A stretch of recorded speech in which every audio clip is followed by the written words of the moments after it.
আলকাড নিজের জালে বল, শেষ মুহূর্তে কামব্যাক, সবকিছুই ছিল। স্যান্টোস আর স্পোর্ট রেসিপির লড়াইয়ের জন্য 1 সেকেন্ডের জন্য দর্শককে নিস্তেজ হতে দেয়নি। ব্রাজিলের মাঠে আজ ফুটবল প্রেমীদের জন্য এক রূপকথার মতো একটি ম্যাচ ছিল। তো চলুন শুরু থেকে শেষ পর্যন্ত একবারে দেখে নেই আজকের ম্যাচের টান টান গল্প। ম্যাচের শুরুতেই 4 মিনিটে ক্রিস্টিয়ানের ক্রসে ড্রিঙ্ক দুর্দান্ত শট নিলেন। আর পোস্টে বল লেগে ফিরে আসে ড্রিঙ্কের পায়ে, এবার আর ভুল নয়। স্পোর্ট এগিয়ে গেল 1-0 গোলে। স্টেডিয়াম তখন উল্লাসে ফেটে উঠছে।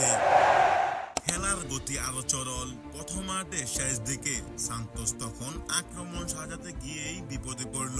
ড্রিঙ্ক লেসারদাকে খুব বাজেভাবে ট্যাকেল করে টমাস রিকন। প্রথম রেফারি হেয়ালি দেখালো, বিয়ার চেক দিলে সরাসরি রেড কার্ড। সান্তোস নামলো 10 জনে।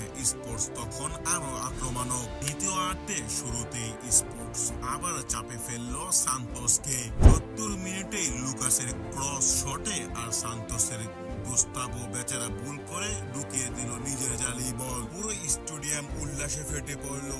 স্পোর্টস তখন 0 গোলে এগিয়ে। এইবার ম্যাচ ঘুরতে শুরু করলো। সান্তোস একের পর এক বদলি নামালো। মাঠে এলো বোনটেম্পো, টুকেনহো, সুয়ারেজ আর কারবাল্লোরো। এই নতুন রিফ্রেশ এনার্জি ম্যাচে ফিরিয়ে আনলো সান্তোসকে। 79 মিনিটে টোকেনহো সুয়ারেজের পাশে গ্যাব্রিয়েলের ব্রেনতুম্বো দুর্দান্ত শট বল পাঠালো স্পোর্টসের জালে। সান্তোস 1 গোল শোধ করলো। স্কোর 2-1। তখন টান টান উত্তেজনা। ম্যাচে 88 মিনিট কর্নার থেকে জুয়া সকেটের হেড বল থেকে ফ্রি কিক করলেন। বল গেল জুয়া বেসোসের পায়ে। একটুও সময় নষ্ট করলো না, বল জড়িয়ে দিল বেসোস। বিয়ার চেক করলো, কোনো অফসাইড নেই। সান্তোস 10 জন নিয়েই 2-2 সমতায় ফিরালো। দর্শক তখন বুঝে গেল শেষ বাঁশি না বাজা পর্যন্ত কিছুই শেষ নয়। শেষ পর্যন্ত সান্তোস আর স্পোর্টস দুই দলই স্কোর 2-2 পয়েন্ট ভাগ করে মাঠ ছাড়লো।